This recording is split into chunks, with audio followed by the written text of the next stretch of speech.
প্রচুর পরিমাণে ভেড়া পাওয়া যায় এবং একটা ভেড়া প্রতি বছর দুবার বাচ্চা দেয়।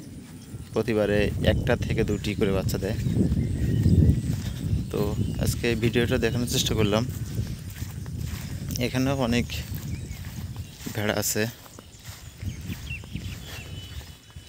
মানে খুলনার দাকপিয়ে কি নাই। আপনি গতকালকে একটা ভিডিও করছি যে আমরা কিনে খেতে পারি না, ফরমালিন দিয়ে মেডিসিন দিয়ে পাকানো, অথচ বাড়ির গাছ থেকে পড়া, গাছ থেকে নামানো পাকা একবারে টসটসে আম, যা চিন্তা করা যায় না, যার কেজি মাত্র 20 টাকা। তাহলে বোঝেন যে আমাদের এখানে জিনিসের দাম কত সস্তা এবং মেডিসিন মুক্ত, ফরমালিন মুক্ত।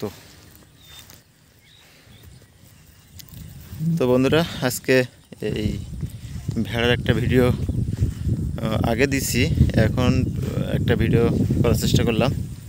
আশা করি সবার ভালো লাগবে। আর গরু তো কি বলবো, মানে যেখানে যাই গরু আর গরু, গরু আর গরু, পুরো মাঠে গরু আর গরু। ওই দেখেন ওখানে কত, আমি দেখানোর চেষ্টা করতেছি জুম করে, ওই যে শত শত গরু। ওখানে যাওয়া তো সম্ভব না। তো যাই হোক, আজকে পর্যন্ত সবাই ভালো থাকবেন।